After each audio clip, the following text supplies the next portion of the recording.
With me here just a moment. It looks like it's coming up, and it looks like I just need to hit this button here. Sorry about that. So let's just make sure we've got it. And I believe we're on. Perfect. I can see you guys also on Facebook. Perfecto. Let me pull it all up on my phone. So bear with me here again. Just a moment. And yep, I got the notification. I love that story. And I believe we are up and running. So give me some hearts and some thumbs up, you guys, if you can hear me, and you will be able to see me in just a moment here. Let's see. I just want to double check. Okay, great.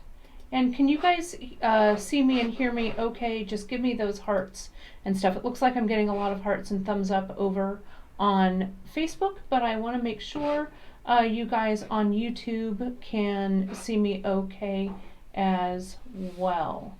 Okay. Yep, there we go. I can see that. Okay, so here I am in 3, 2, and 1. Happy Wednesday.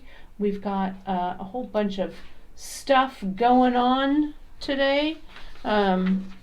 Shipping and receiving and new projecting and all of this stuff, right? Kind of crazy. I wanted to just start off this broadcast today. If you're watching this live, is Wednesday, July 15th. July is halfway over, which is great.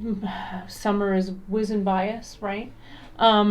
I got in my inbox this morning in my email, I got a note, and I posted it over on social already, and some of you may have seen that.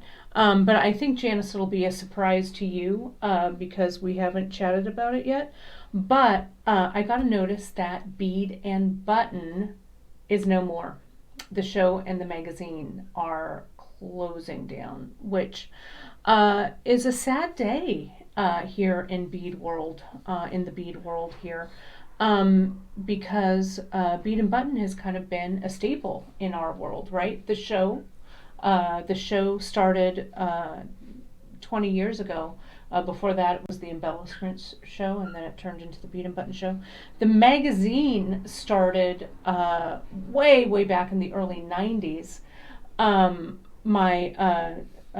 Janice and I wrote this in my little fond farewell message. Janice will remember this when Alice Korash and her partner Lane, who was in publishing, in Kallenbach Publishing, was the original publisher of Bead and Button. When they were going to start this magazine, Janice and I had lunch with Alice and Lane over at Green's in San Francisco, there by the water. I know you'll remember that, Janice, and we chatted about the new Bead magazine that was coming out. I think that must have been 93, 94, maybe that late, could have been earlier. But it was really a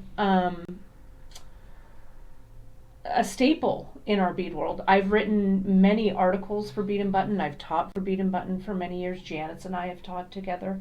It really was kind of like the summer camp for beaders, right? There are many other shows that happened after Bead and Button was up. Bead Fest and other bead shows.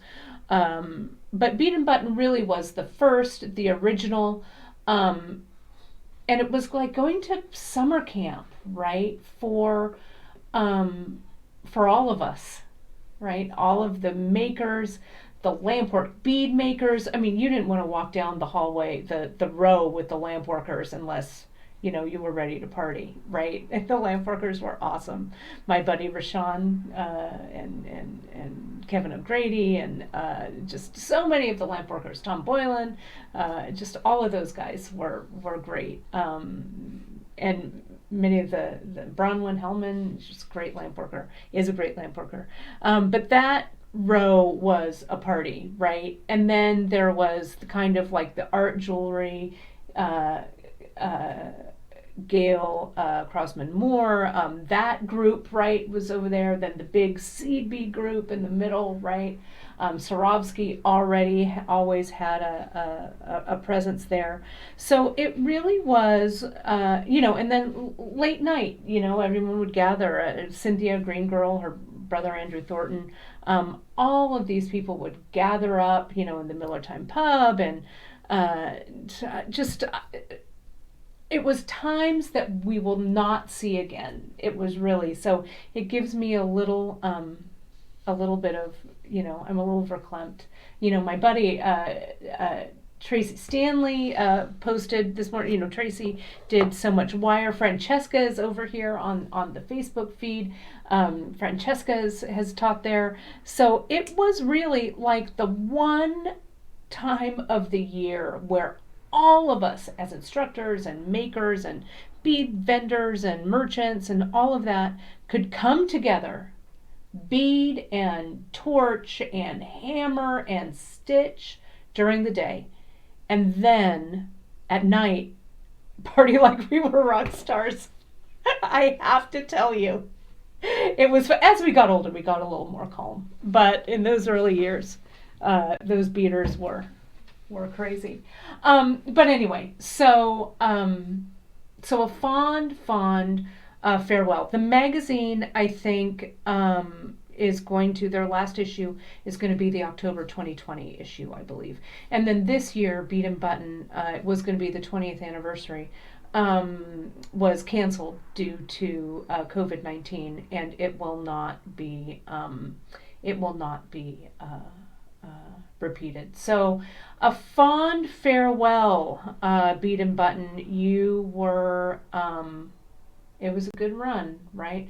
But what I noted in my social post also was that, times they are changing, right? Times they were changing this year, right? We've had all kinds of craziness that we're dealing with, and we're still dealing with, and we're learning how to navigate these new waters, right?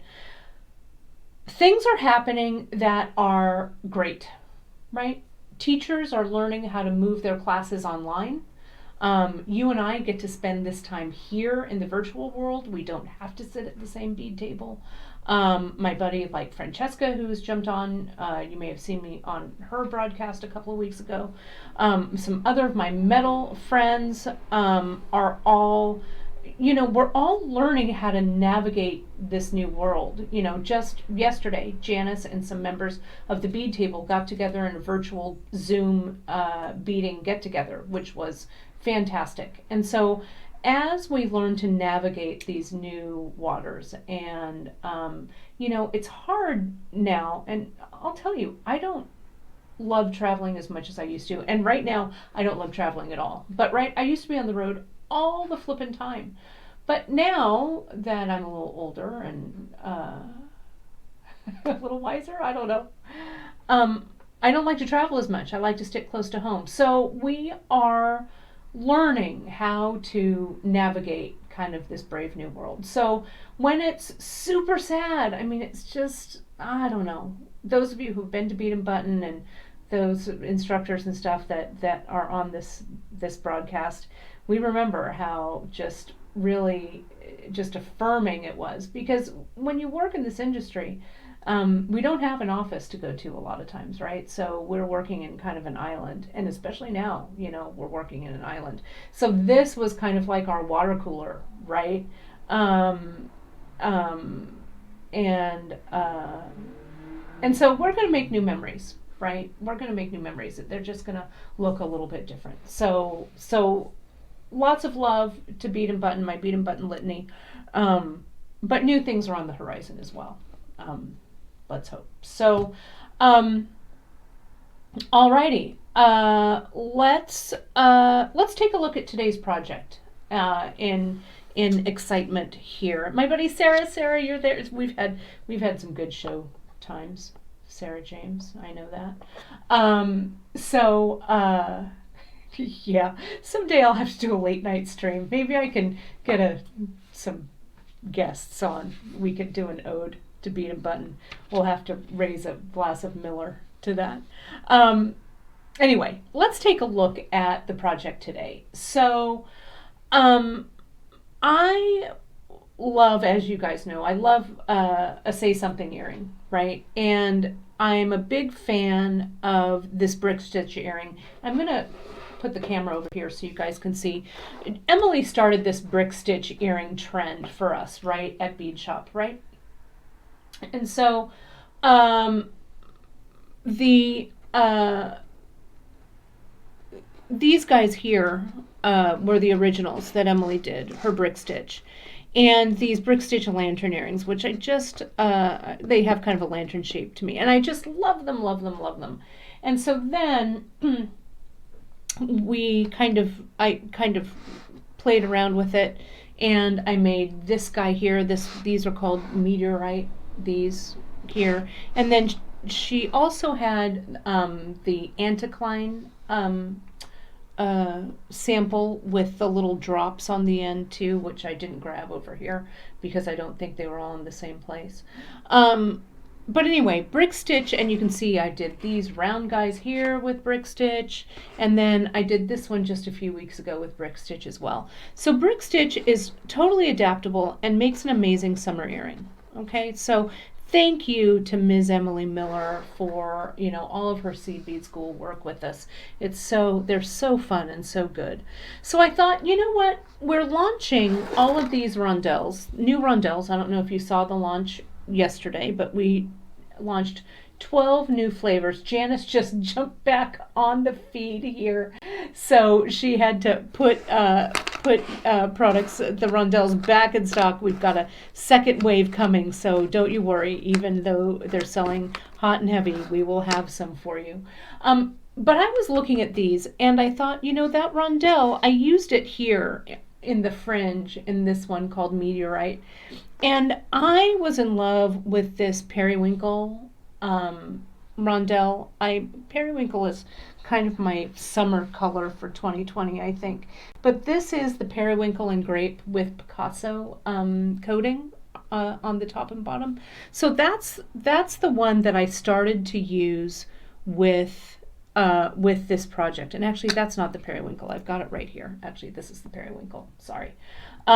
It's this one. And I loved it. So this was the one that really formed my design. Okay, so let's take a look at what I've got in front of me here. And I also made for you guys, in the spirit of Janice's notes that she made for you last week with the cross cultures, I made some notes for you as well. Okay, and so the notes, I called this brick stitch earring Shoreline, and I did mine in Photoshop because I wasn't able to print it out at home, and I did this at home, so I just did it in Photoshop for you guys. And so we're gonna play around with this a little bit today, and you can make some notes, and I'll refer to it as well, and I'll talk to you about how, if you want to make it bigger or smaller, we're going to talk about adapting this design for you, for your own tastes. But it was really fun. So this was the periwinkle rondelle, was kind of my starting point with it. And then I'll be super honest, the way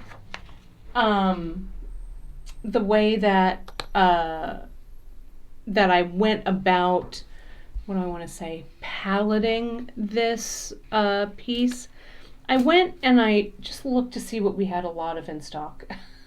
That's super honest, right?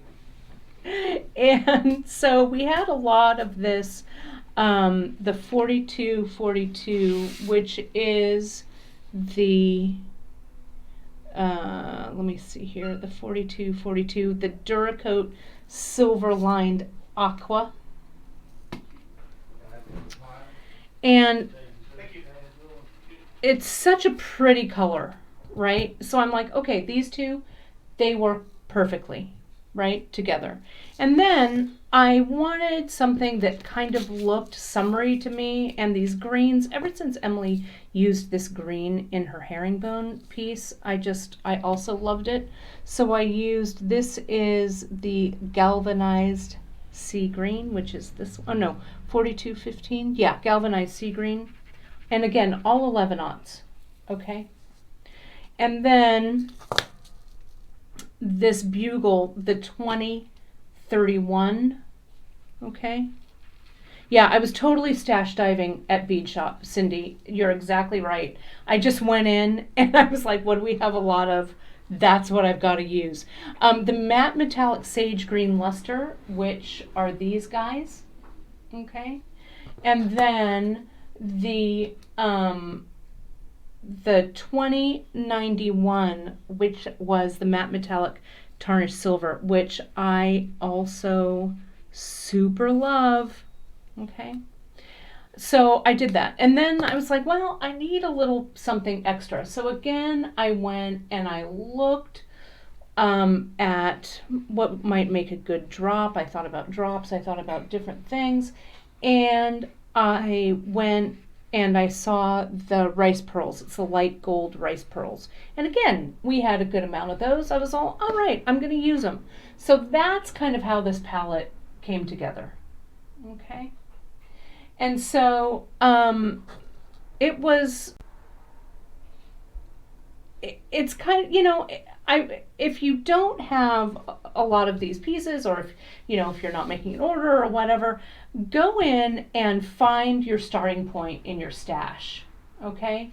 Because the starting point will kind of drive your design. And my starting point was this one, right? Was this kind of the periwinkle. And then I was moved, necessity was the mother of invention. So I grabbed this 4242, and then everything kind of evolved from there. So you don't have to, have a fully formed idea in your head. Just find one starting point and keep moving on from there, right? So that's what I did. That's how I did it. And those of you who are following me over on social, over on Bead Table, I was kind of playing around with some different colorways, and I was giving you some sneak peeks. If you're not on our Bead Table group, right, that's the Facebook group that we have for beadshop.com. Go over and just answer a few little questions and stuff, and you will be good to go. We'll be glad to have you over there. And then also, if you do want to join in the group that met, what I want to say, yesterday, Tuesday, gosh, time has no meaning to me anymore, right? We're doing some little Zoom groups. Some of the members of the Bead Table are kind of getting together and Zooming. And I think this actually manifested itself last week or 2 weeks ago. You can email Drea for that info@beadshop.com, and we can send you the information out for kind of the Zoom meetups. It's kind of in its infancy, and so we're kind of playing around with it, and it's kind of a design, a bead shop, bead table driven kind of thing. So it's a great way to bring everybody together who are all over from around the world, really. So if you want that info, email info@beadshop.com, and we'll give you more info about that, about these kind of informal Zoom meetings, which are kind of fun. Janice pops in at the beginning and kind of, gives a little bit of help, and it's pretty fun. So so if you forgot or you weren't able to participate, no big deal, you guys.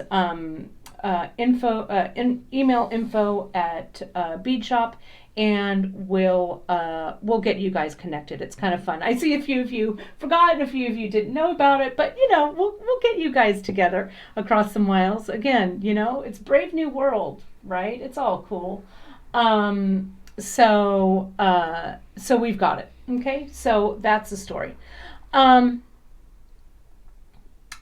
Lots of stock good, out of stock for. Well, I think Maureen, things are still in stock. I hope. I think Janice just put some of the rondelles and stuff back into stock, so you'll see those guys there. Alrighty, so let's get down to it. I so I was looking at the project, right, that Emily started, and that Emily, she wasn't able to join us today. She's busy doing some stuff. We always miss her when she's not here. But Emily, for the original bead brick stitch earring project for the anticline, there are really great project notes, episode notes that Drea wrote up. So you can watch that episode. It's the BEADSHOP Live on 9/25/19. And there's also episode notes for that. But Emily, she made this brick stitch bead chart, right? And if you look at it, it's for designing the top portion of your earring, right? Which is killer, right? Great job, Em. So you can name your project, you can date it, you can put the thread, the needle, the bead tie, you know, all of that stuff. It's all right here. I think it's fun, right? So Emily, bless your little beating heart for making this. And you can download this again right on the project page right over at beadshop.com. And you can find more of our bead charts, our blank bead charts. You can find them over on beadshop.com under learning. And if you click on the top bar, you'll see under learning, you'll see the bead charts and stuff. Okay, so that's all there. All the graphs are there. And let me just make sure of that path. You go to I'll tell you, you go to learning and you go down under learning and it says blank design templates.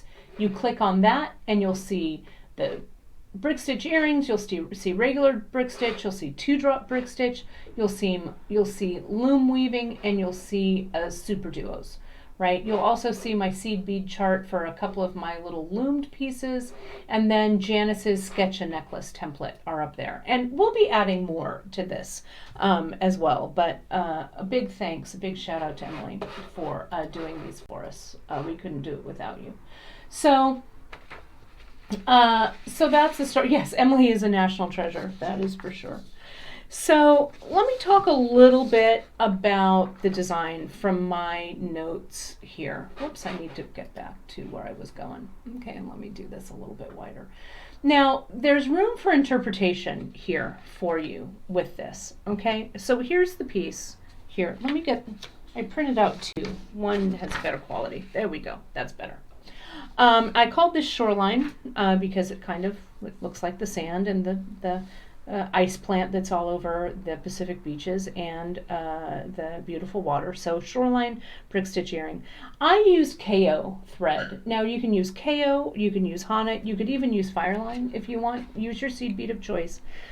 I chose denim because honestly, it's what I had at home and what and we had it, right? So I used denim and it added just a little bit. You know, you can see the color of the thread, but I didn't mind it, right? I like this blue color.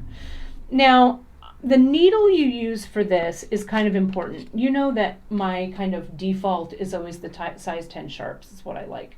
But I use the size 12 needle because we make multiple passes through all of these beads, plus they need to go through these freshwater pearls, right? And the freshwater pearls have a small hole. So passing several times with the needle, not several, but 2 times with the needle and the thread is a size 10 can be a little too big. So I went down to the 12. But if you have a size 10 and you're not using freshwater pearls, you should be fine. Okay? What I did for the earring, okay, my earring has 9 dangles. Now originally I was going to do 7 dangles. And so in my head, and my bead counts were for 7 dangles, which look like this. Well, here, it would look like this. Was for 7 dangles and not 9. But as I was making it, I wanted it to look a little more lush. So the rondelles, if you put 2 rondelles on each earring, you're going to need 2 strands, okay? And you're also going to need, and it's in the materials list, you're going to need 2 packages of the daisy spacers. And we actually updated it to reflect that. A few of you, not many of you, but a few of you made orders that just have the single strand of the rondelle and the daisy. Don't worry, we've got you covered. Dria's already been on it. You'll have the extra beads in your packet. Don't worry about going and ordering more. But now that the quantities are updated, you guys have the right ones, so we're all good to go. But don't worry, we have that going for you. One of the things that Cindy, I just saw here, said she likes to use the waxed fire line for the top portion and KO for the fringe. And she says, especially when she's using bugles, sometimes these bugles can be a little sharp. So that's great. That's great advice, Cindy. And you can certainly mix and match your threads in this piece. Okay. And then I finished each dangle with a little picot here. And then you can see my base row is 8 beads across. The 42-42, the 20-31, and another 42-42. And I'm going to show you how I make that. Now, with the base row, let me show you the base row, okay?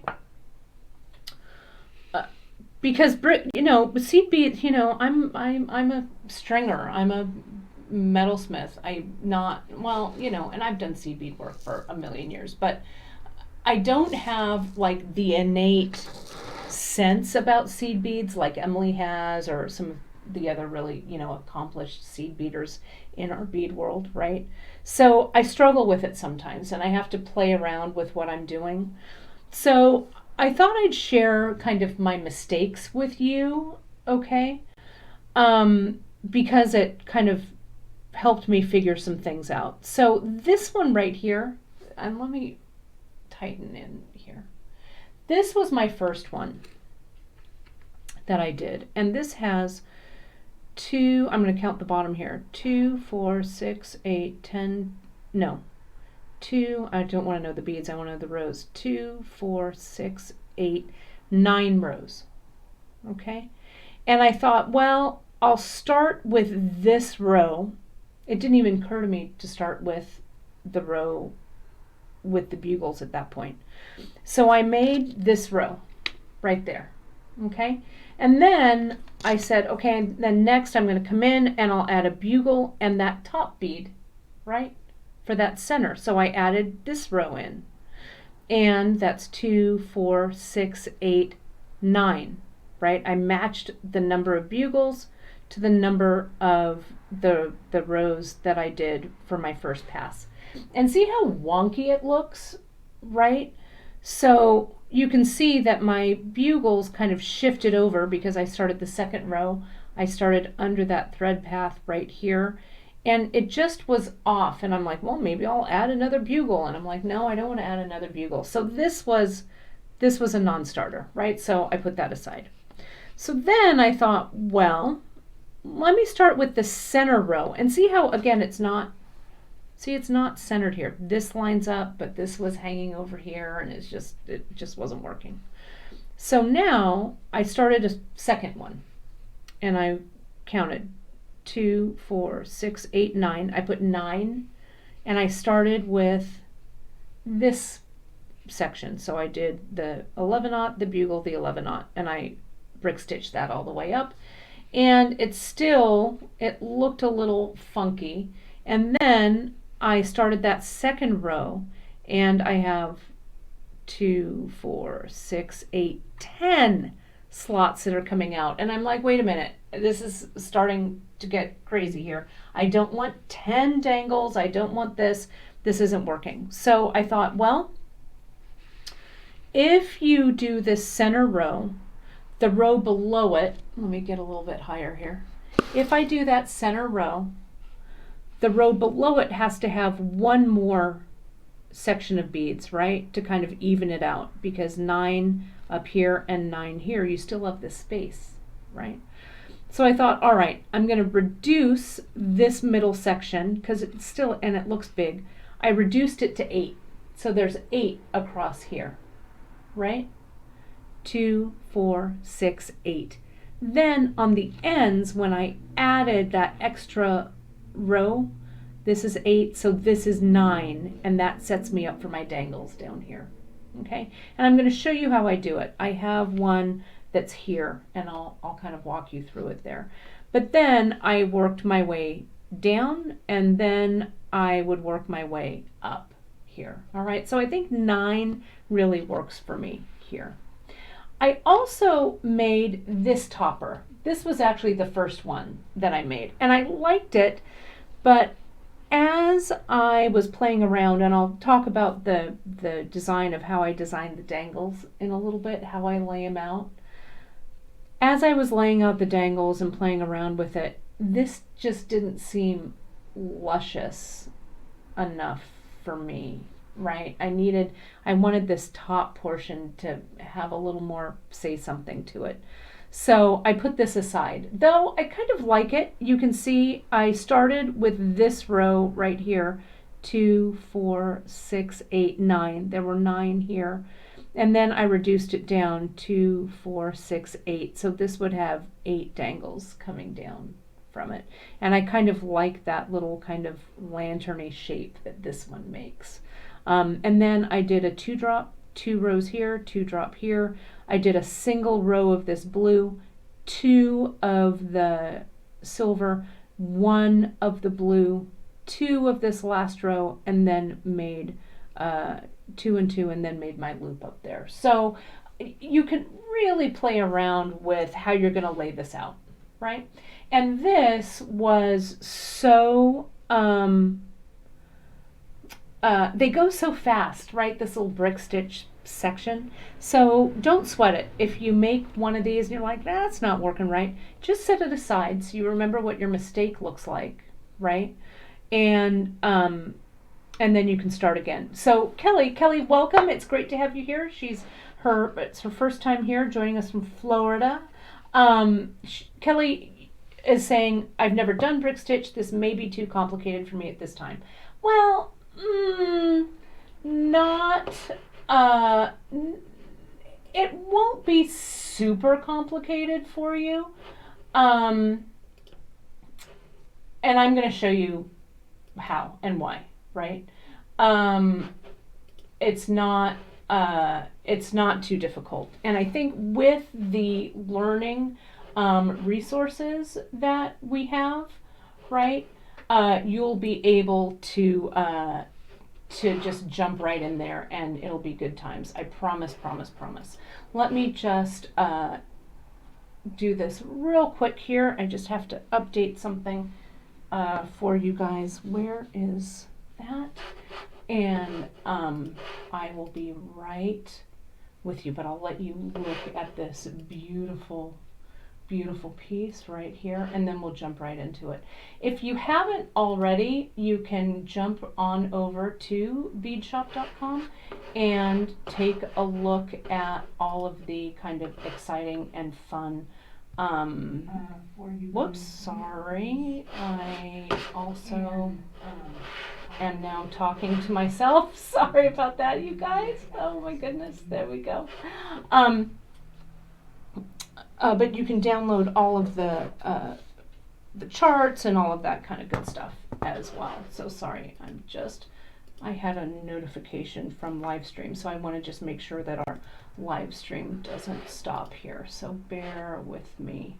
That's the beauty of a live broadcast, everybody, right? It's always on the fly, so sorry about that.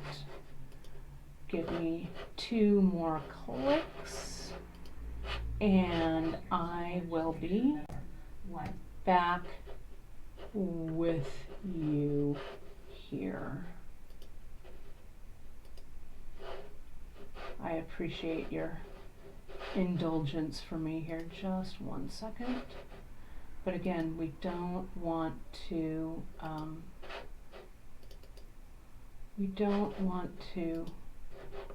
lose the feed. But that is always, you know how it is. It's always good times. Let me see here. There we go.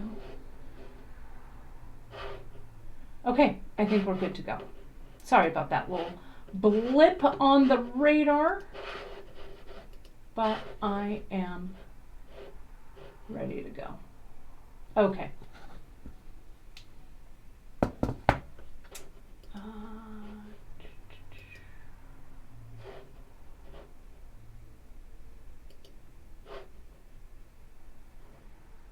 Okay. Someday when we're super fancy pants, right, I will have someone to, I'll have a production assistant, right? All right, sorry about that. Now we're back. I think I have circumvented anything going out for us. So, okay. So to start, so Kelly, back to what Kelly said. Kel, if I can call you Kel. You say this may be too complicated for you at this time. Not a problem, right? And let me show you. With brick stitch, the base row, and here's my row.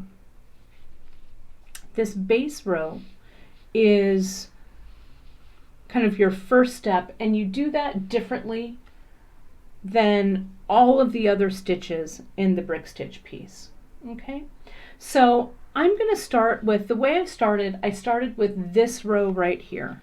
And so it's the bugles and the 42-42. So I am going to grab my denim thread, right? And I'm just going to cut a smaller, kind of a shorter length to this, because I don't need a whole lot for this part of the demo, because we're going to get to this one in a second. And before I thread it, I run my thread through the beeswax just a few times. And in the words of our buddy Emily Miller, I'm going to needle the thread and not thread the needle. Okay. Yeah, the periwinkle rondelles full on slay. They fully slay. I just love them. I don't know, periwinkle is really my color. I think Janice started it with her hydrangea mix in May, right? It was such a pretty, that color just sends me around the bend. I'm going to trim this a little bit. The eye on this size 12 needle, that's the other reason why I use the sharps so much. This eye on the size 12, there we go, is a little small. Let me get it a little closer to my field, pardon me, my field of vision, so I can see what I'm doing. Threading the needle, I actually should have had this done before the broadcast, but you know, what are you going to do? Sometimes you just have to go with it. I've been threading this size 12 needle like for days. There we go. I'm through. All right. There we go. And so you can feel, you can kind of hear that wax that's on there. A little bit of wax. Some people like to wax their thread. Some people don't. You do you, right? Whatever works. So now I'm going to start. And you know, if you're just starting with the brick stitch, don't even worry about the earrings. Just practice the technique, all right? So for this, we're going to do this base row. And I'm going to come in and I'm going to get my 11-aught, my bugle, and my 11-aught, okay? And I'm going to, for the first row of brick stitch, you always put on the first two segments. So I'm going to come back in. So I've got my two segments here. Can you see that? Then I'm going to slide them on. You can add a little stopper bead to the end of your thread, but you don't have to. Let me move all this business out of my way. There we go. You just want to make sure that your beads don't slide off the end, and you want enough of a tail to weave in later. So now you're going to just bring these to your first stitches. You're going to bring them kind of together, and with the bugles, they want to sit funny, sort of, but don't worry, don't even worry about it, right? So we're going to go in a circle. My thread has come out of here. I'm going to go back up this 11-aught, the bugle, and the other 11-aught, trying not to split the thread. There you go. And now I'm going to come back down. Okay. Now you can see, and things will, I'm going to put it down so you can see it. Things will straighten up as we work more on this. Okay? So don't stress. It still looks just slightly wonky. Doesn't matter. It's going to fix itself up. Okay? So, but I am going to kind of fix the tension a little bit here. Right? There we go. And if you want, sometimes what I do is I can go do that thread path one more time to kind of even everything out. There we go. Alrighty. And then tighten. Now we're just going to build the stairs to this, right? If you think about this like a little row of stairs. Okay, so let's put on our next segment, which is the 11, the bugle, the 11, and we're going to walk that back through this section.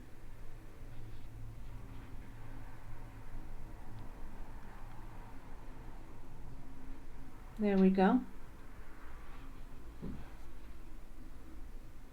And back up the section of beads you just put on.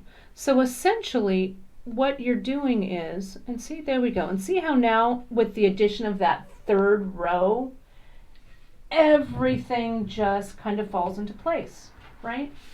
And so what you're doing is let me get this here. You're putting on, like here's this row, right? Then here's the thread path. And then you're putting your other row on here, right? And going through and back up, right? Putting on another row, then back through this stitch, right? And back up. So you're making like a series of connected circles almost, right? When you're doing this, okay? So let me do my next one. Here's my bugle, or here's my 11-aught, here's my bugle, here's my 11-aught. Widen that up a little bit. And again, I didn't thank you guys for all of your follows and your likes and your comments and your shares. We really, really appreciate it. Over on the Facebook feed, we've got Gita doing the moderating as BEADSHOP.com. And we've got Janice over on the moderating over on YouTube. So it's really great to have all of you guys here. And we have so many people watching, which is, it just really is gratifying. So you like us, you really, really like us, right? So thank you so much. So we've done that. So I'm just gonna I'm gonna put on maybe a couple more here. I won't do this whole thing.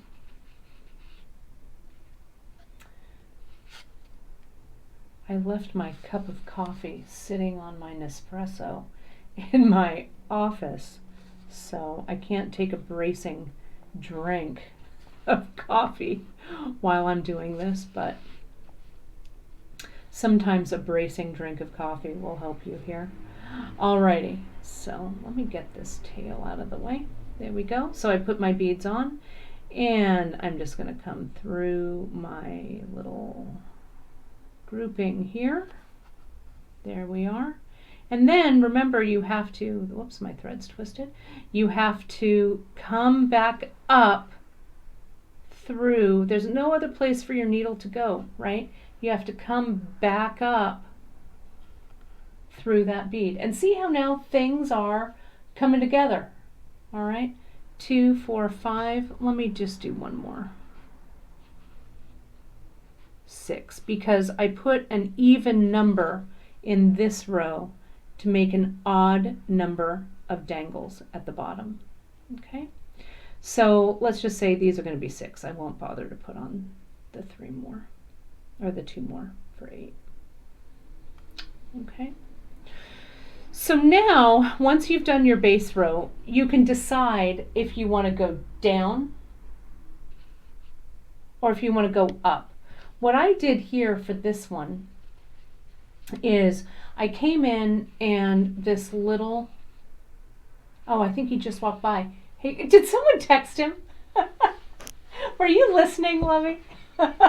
Judy. Oh, you're the best. Thank you. You're welcome. It's so not in his job description. Maybe in his husband's job description. Oh my gosh, Janice just texted him. That's Number so 2, funny. Number 2. Thank you. Thank you. Thank you. He even checked to see if it was still even slightly warm. Oh my goodness. Well, what are you going to do? When the talent needs coffee, the talent needs coffee, right?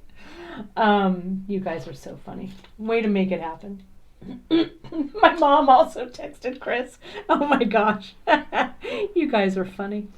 But thanks for looking out for me. Before I go any further and I've established this base row here, I'm going to take this tail, because this tail is just bugging the heck out of me, right? I'm just going to weave and weave. He is simply the best, my Chris. He is, you know, not only does he run this shipping and get your orders out with style, he's a pretty stylish guy, and humor, he also really just, he's amazing. An amazing husband and an amazing cat dad. Both of those things. So see how I'm just running this through back and forth here.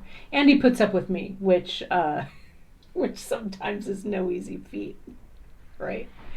So I've kind of gone back and through here, and now I'm just going to clip it off. And now it's gone. Now that extra thread is a non-starter, okay? Don't even need to worry about it, all right? So now I'm going to come in and I'm going to put this bottom row on. And I want you to see, and Kelly, I don't know if you're still watching, but get in here. Lean in, everybody. Lean in. This is where I'm going to start this bottom row. And so remember, to start every brick stitch row, right, we're going to put 2 beads on, okay? And I'm going to come in or 2 segments on, right? So there's my first segment and here's my second segment. And I'll zoom out and show you a full look of the earring in just a second here, okay? So the way the brick stitch goes is, can you see how these run along here? And you can see that little bridge of thread underneath, right? I'm going to go under that first bridge. Sometimes if I can't quite make it under the bridge, I'll go under it like the bugles, and I'll come in and I'm going to coax these 2 segments to sit next to each other, okay? And I'm going to go up this segment. I've gone under the bridge, so I'm going to tighten these or stitch these into place here. And I'm trying to stitch and show you at the same time, so just bear with me here. So I go up that first segment,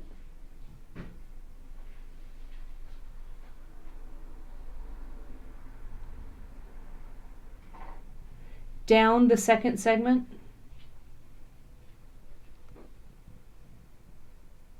and now I want to put my needle back up, and see, this is a little loose. See how this stitch is a little loosey-goosey, right?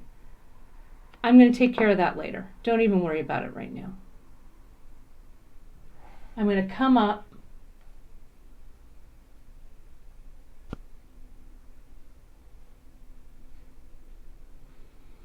And now I've made that whole pass, right? I put the 2 on, I came under the bridge, up through here, down and up, and now my thread is ready to go. Okay? So now I'm going to look at my second thread bridge, and now I'm only going to pick up 1. Going to go under the bridge. Now I don't stitch, I just do that single one. So I go under the thread bridge, through, and back up these beads. Okay? And Tara, you're asking if this is a beginner stitch. It is ish, right? If you go back and you look, see, here's the bridge. I go under and then back up here. We have a lot of things on brick stitch. You might want to watch Emily's episode on back on the, let me see, I have it noted here. It's the BEADSHOP Live on 9/25/19, right? And just make a short little sampler section, right? This is just 6 beads long. Once you have this sampler section done, then you can jump in earnest to your earring. Okay, so there's that. Okay, you guys are so funny. Chris is by far from perfect, just as I am. Neither of us, right? We're super flawed, but like everyone is, right? But he is perfect for me. I'll tell you that right now. So he's a good one. So stitching, there we go, and then back up.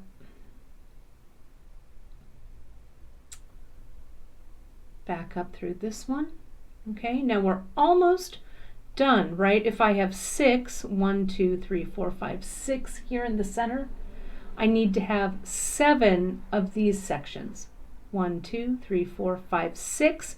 I'm going to put my last one on so that my row will be centered. And see, but there's no more thread bridge here. See that? There's no more thread bridge. So just pass your needle under the same thread bridge that you did before, right? You don't even have to see the thread bridge. It's there. You just pass it through the bugles, right? And as you pull your thread tightly, it just sits into place right there, and then just stitch it through. There we go. Now this is ready, and I'll pull back so you can see the full earring. Where I am in this design is right here. Can you see how that's the same? Now I'm going to go up, okay?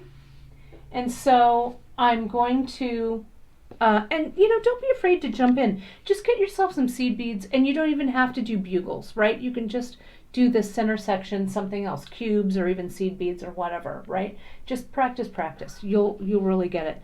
So, but now I have to walk my needle up to the top here to do the brick stitch on the other side. All right?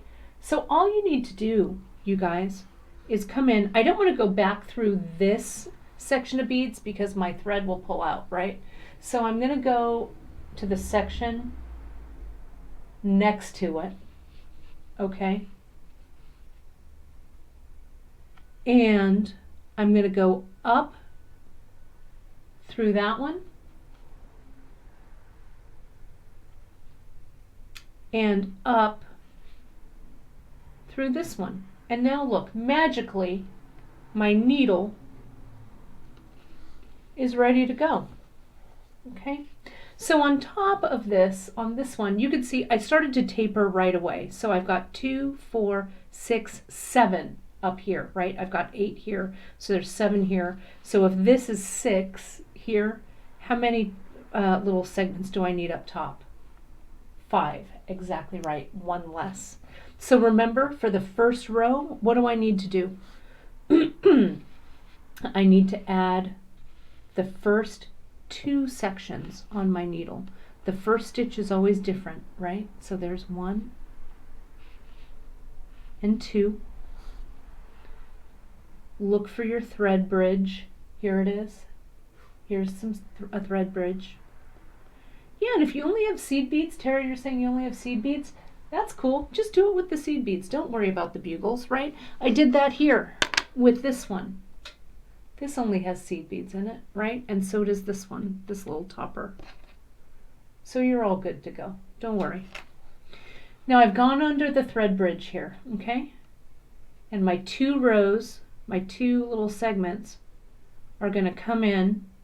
Watch as I pull that thread slowly, slowly, slowly.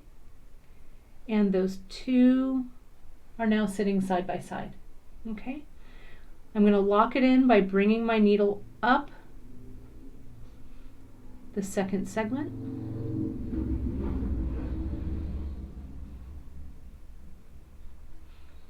And now, so that's 2, so I need to put on 3 more sections. So here's my third one. And what you can do, what I didn't do, actually, you know what? I made a mistake. That's okay. And I could see already. See how it's not tapering? See how it's hanging over? Right? I went under the first thread bridge here. So if you wanted it to look even like this, that's what you do. But I'm going to tear it out. It's okay. If you put the beads in, you got to know how to take them out, kids, right? So just kind of pull it out. Get your awl. Pull that out. Pull that out. That's okay. So now I put on my first 2 segments and I went under the first thread bridge, right? Which looks great, but I want to taper it. So instead of going through the first bridge, I'm going to go through the second bridge. And I made myself a mental note last night as I was going over this to not screw that section up, okay? So I'm just going to come over, even though I'm coming out of this one here, I'm going to go under the second thread bridge. And let's see what it looks like. There we go. Because when I come in, now my thread's coming up here. When I come in and go up through that first bead section and down through the second bead section,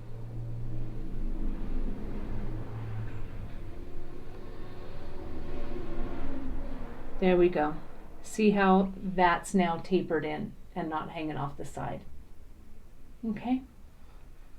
So that's okay. It's all right. We all make mistakes. Go up. So now, and I said to myself, right, I've only got 5 segments left to go. That seemed kind of wide. So all of those visual cues helped me realize that I was on the wrong beaded path. All right, so now I'll come in. I've got 2 going under the thread bridge, going up. I'm going to do this a little more at Kate speed here. Okay, and this one, here's 4 under the bridge and up, and we'll do 5.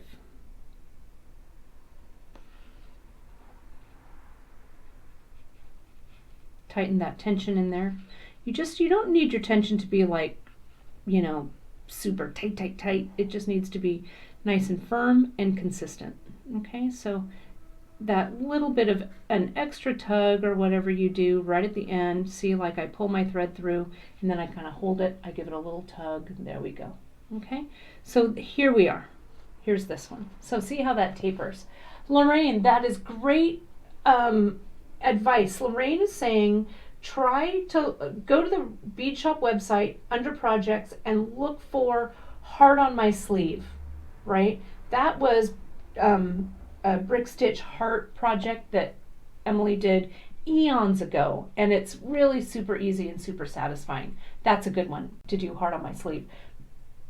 I have the heart on my sleeve partially completed. What a surprise. I need to pull that out. It does use some bugles, but you can make it without bugles too. Yeah, it's a good one. Okay, so now here's our second row. So I'm going to turn it, and if this has 5, then I just need 4. the next one, right? So I put on 2 segments, and remember I come in on the second thread bridge,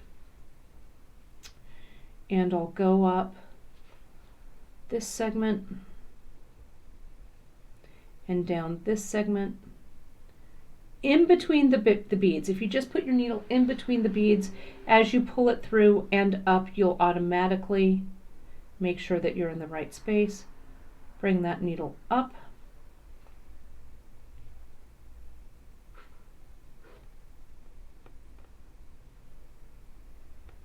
And then down.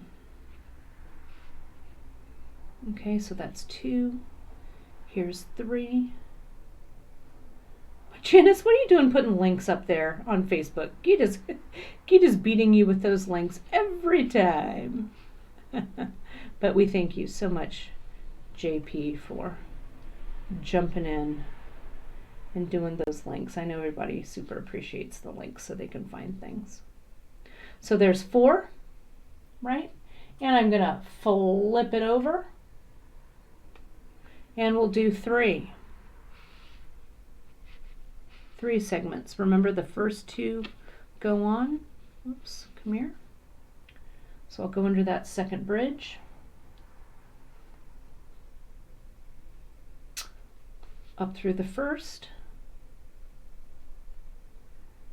Down through the second.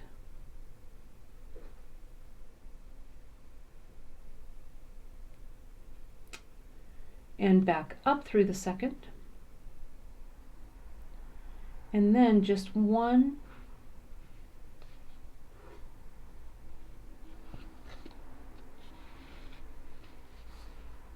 more. And this is called 2-drop brick stitch, right? You could just do this with a single row of beads. You don't have to use 2. You see I threw some single rows of the blue in here, right? So now I've got the 3. So now that I have 3 across, I like to do my loop from the 3. Okay, and I'm going to actually build the loop in blue. Okay, so you can see how I do that. So all I do really, I mean, you could taper it a little bit more, but I want a nice open loop, so having the center section works for me. So I'm going to put on, I think, 7, maybe 6 or 7. Let's see what 7 beads look like. 3, 4, 5, 6, and 7. And I'm going to go from here, and I'm going to just go right down into that grouping.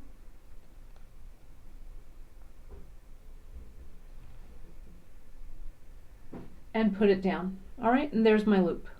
I could make my loop smaller or larger or whatever. Now I just need to come in and I'll go through that loop one more time. I'll go under this thread bridge, back up. I like to reinforce. Just one more pass through here. And I'm making this loop pretty big so you can see it. But I like a bigger loop. Now what I'll do is I'll go down and I'll just find the path with my needle.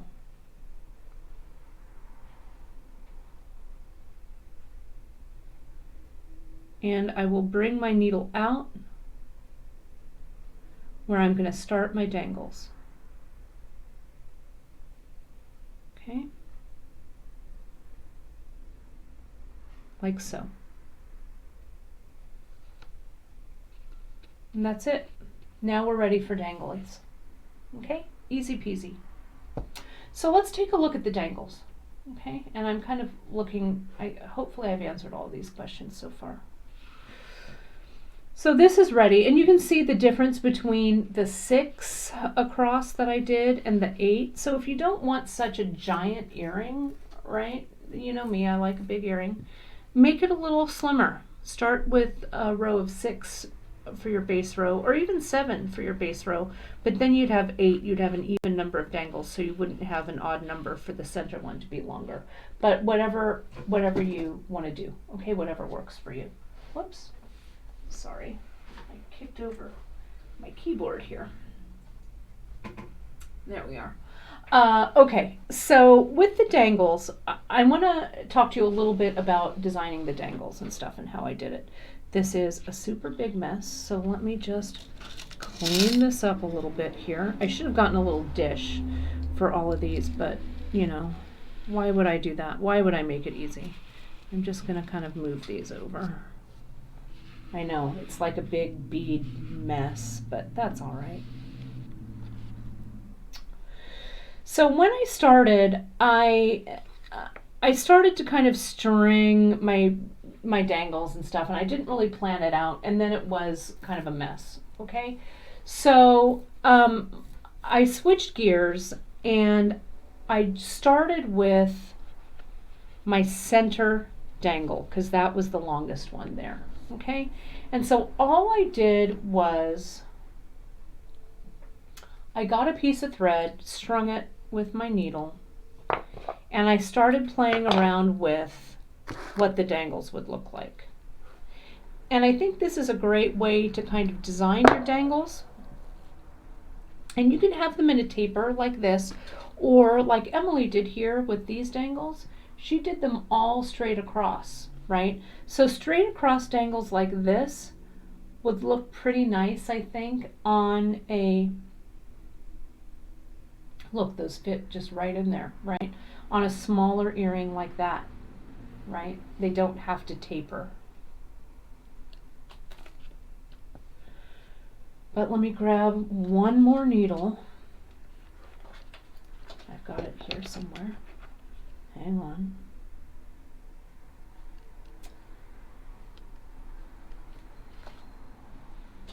Got too many things going on here. So here's my seed bead needle. Needle the thread by pushing the eye of the needle on the thread. Get that thread right up next to your thumbnail and pull it through. There we go. Back to it, right? So what I did was I just started to kind of lay out the dangle design. Now, I wanted the same amount of bugles and rondelles and pearls and everything in the dangle, right? So I added and took away the length with the number of seed beads I used in the piece, right? So can you see here on this top how I've tapered the seed beads, and I go from 2, 4, 6 seed beads here, and then I reduce them as I go up. And here I start with 3 and 3, and then I reduce them also as I go up.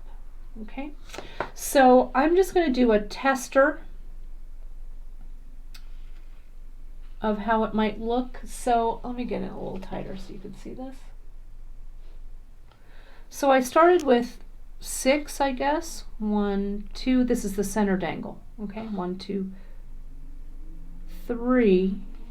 Then number 4 was a blue one because I don't know, I wanted to be goofy.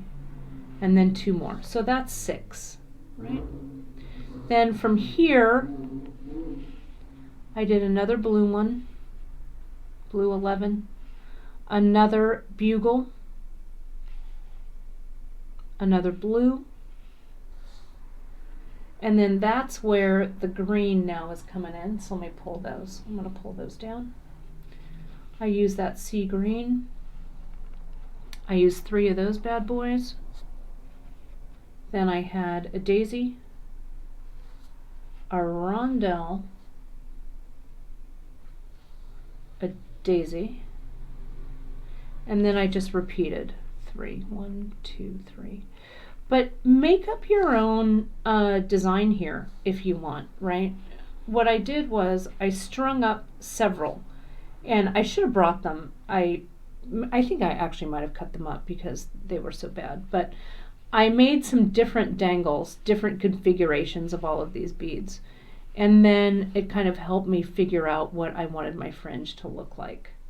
So instead of actually jumping in and stringing it off the bottom of your brick stitch earring top, pre-string some of your dangles, and I think it will help you kind of visualize what you want this to look like. So then I put on a freshwater pearl, a daisy, a rondelle, and then I did a picot. And a picot is simply just 3 little beads that come around, and as you bring your fringe back up, you skip all 3 of those. Right? This is why I'm using that size 12 needle, because it goes back nicely through the freshwater pearl. I'm going to pull this all up and then I'll coax that picot into shape.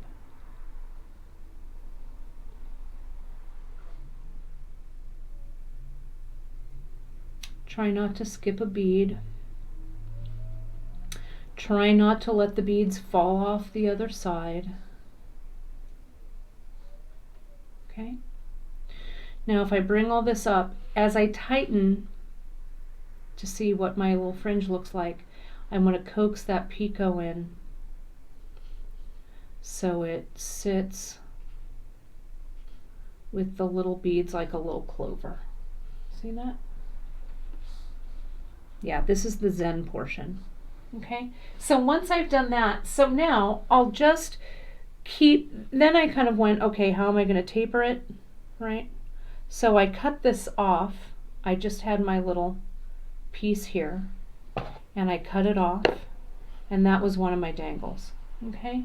And I kept designing and tapering up. So my next one, you can see, it just has 2, 4, 5. No blue one. 1, 2, 3, 4, 5. A 42, 42. A bugle. Another blue one. And then I also started taking away beads in this section. I still left 3 on the bottom here, but I reduced it to 2 at the top, so it would be visibly a little shorter. And it's time for my rondelle section.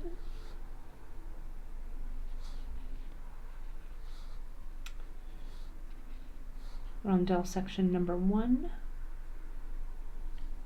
Then 3 of these guys, 1, 2, 3. Another blue. I really like the way that these blue beads add a pop of color around the rondelle. It's kind of a high contrast, and I just think they're super pretty. So there's that.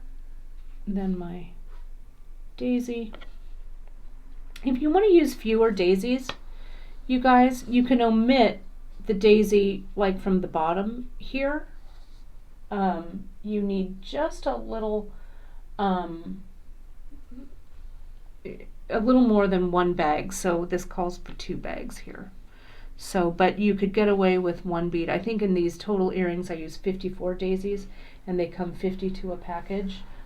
So you could just omit 4, 2, and 2 in your design, or switch them out with something else or whatever. But just, you know, have fun with it. The rondelle comes, then I get the picot, and then I'll go back up.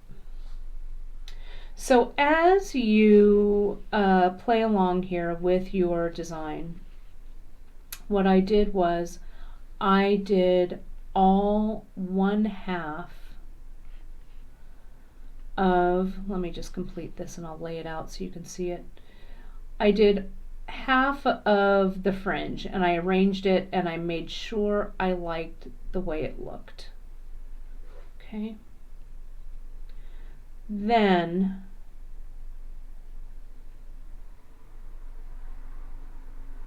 there we go. Then for the other half of the fringe on the earring, it was the same, right? So I knew I didn't have to lay it out. But you can see I did this, and then I laid them up there, and I could see how all of the pearls and the rondelles and everything fit. Okay? So so that's what I did. And so for this, I would have, that would be my center one. This is smaller, and then I just have two more coming down, okay? And then I would mirror the other side. Okay, so that's it. So I'll string the first one on here so you can see how I do it. I'll take it down here. I won't finish the top, right? Well, I'll do it with this tester, right? Because my thread's already in place. And you can start anywhere. Like, let's say that I liked this a lot, but I wanted to start in the middle. I could weave this and then start with my center one and work my way out both sides. But since my thread is already in place, let's see, that'd be the 1, 1, 2, 3. 1, 1, 2, 3. So I'm going to do this dangle right here. This one. So I'll start by putting on 3. And again, this is where you can, make these longer or shorter or whatever works. So there's 3. There's a blue, a sage, a blue, or an aqua, I guess is what it's really called. I've got a single. I've got a daisy, a rondelle, a daisy,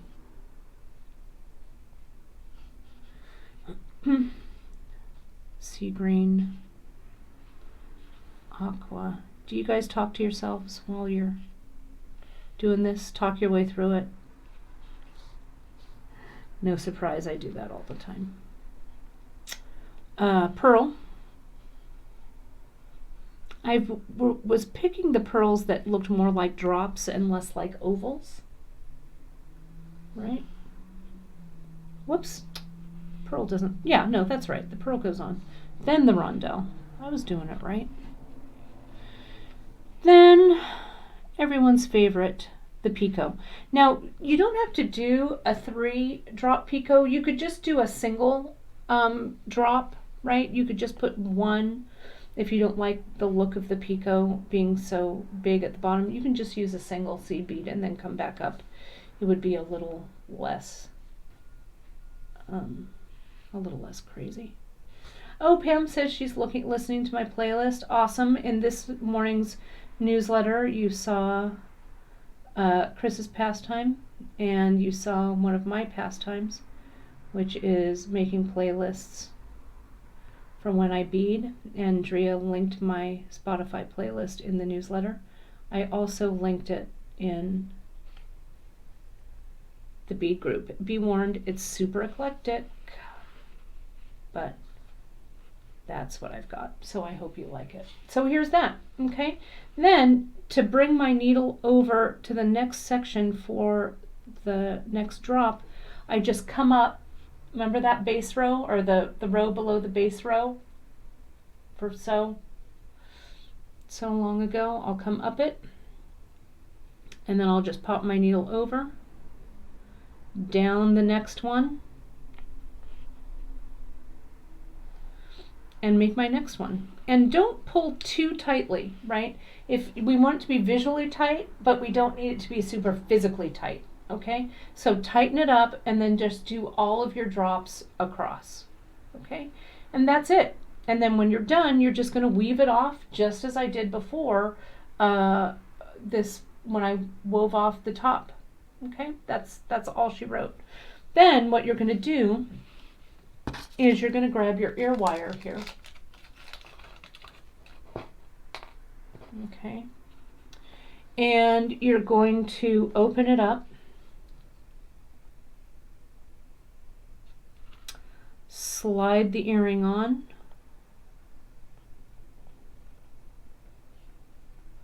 close it up, and that earring's ready to wear.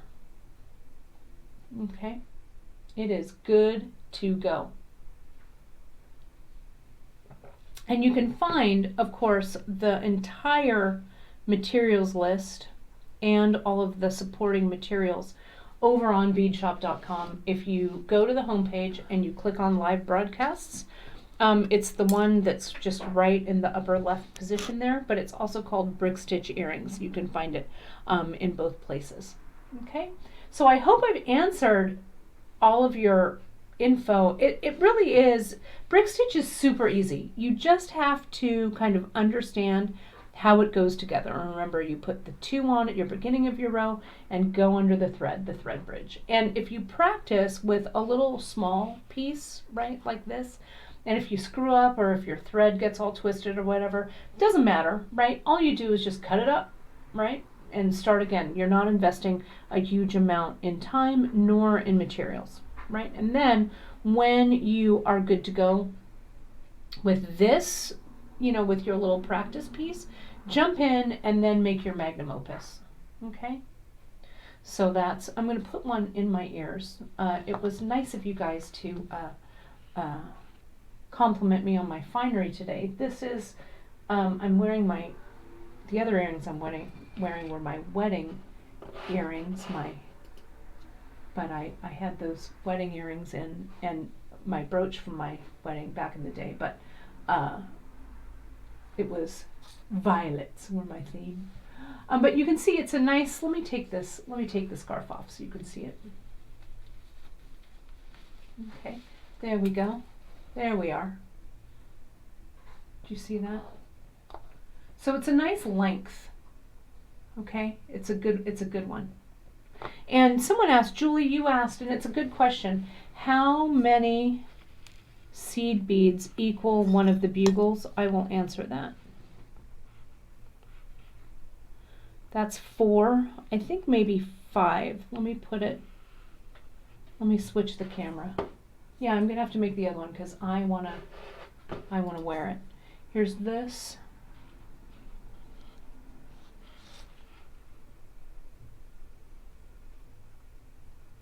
It's about 4. It's about 4 and a bit.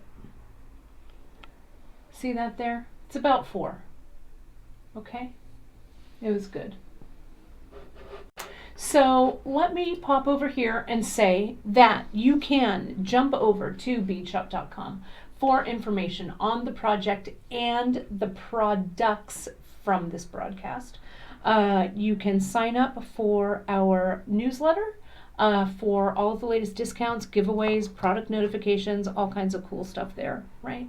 Fun things. Drea just does some great things with the newsletters. Right now we're having staff check-ins, so that's why you got a playlist from me and some photos from Chris. So that was kind of fun. We really, really thank you guys, for all of your support. And we see that this broadcast grows by leaps and bounds almost every time we go on. We really, really appreciate it. Those of you who are watching on our Facebook feed, those of you who are watching on our YouTube channel. If you're watching on our YouTube channel, do give the channel a follow, okay? We really appreciate that, and you will be notified when we go live and stuff like that as well. If you do want to be a part of our beadshop.com bead table group, just search the bead table over on Facebook and you'll see it. You have to answer just a few little questions and we'd be glad to have you join us over there. Yes, you can see here, it's very 80s, me wearing one long earring, right? That was a big, one of my signature looks back in the day. One long earring, right? So I'm fitting right in with my playlist. So that's the way we keep in touch. Again, if you want to stay informed about our Zoom meetups and stuff like that, just send an email over to info@BeadShop. We'll get that sorted out there. Again, we're learning so much in this brave new world where social distancing for at least a while is the norm, and we just can't get together and bead in person like we used to. So on Friday, for Free Tip Friday, we are going to do kind of a fun thing. I'm going to get back to wire, all right? Now, I like seed beads, but I love wire, right? So Friday, we're going to jump in. There was someone over, I think it was Nada, over on the bead table group, lost a family member, and she had a stone that was kind of important to that family member and herself. And she was asking about ways that she might be able to wear it. So I'm going to root around here for a piece that doesn't have a hole, and we're going to tackle wire wrapping like stones or things that don't have a hole in them. Okay, so it'll be fun. I know we've been doing a lot of beading, a lot of seed beads, but let's get back to some wire. So that's what I'm going to do on Friday. Then next week, I'm going to be working with the quarter tilers. We're going to do a wrap, which is going to be fun with the quarter tilers. Janice has some projects coming up. We've got all kinds of cool things. Emily's working on a project for you guys, as is Brittany, and you'll see those in August. We have something fun from Allie Morey. You guys are just going to... I wept when I saw it. I loved it so much. So we've got all kinds of great things coming up in the future for you guys here. So thank you, as always, for tuning in. Those likes, those shares. Without you, we wouldn't be here doing the things that we love. Remember, social distancing is a thing. Mask wearing is a thing. Hand washing is a thing. If we cooperate together, listen to the science, we will get through this pandemic together, happy and healthy and intact. Okay, so hang in there, you guys. I know it's still kind of rough out there, but we're all in this together. Thanks again from everyone here at BEADSHOP.com, and I will see you Friday for Free Tip Friday, 10:30 a.m. Pacific time. Thanks for all the love. We'll see you guys soon. Bye.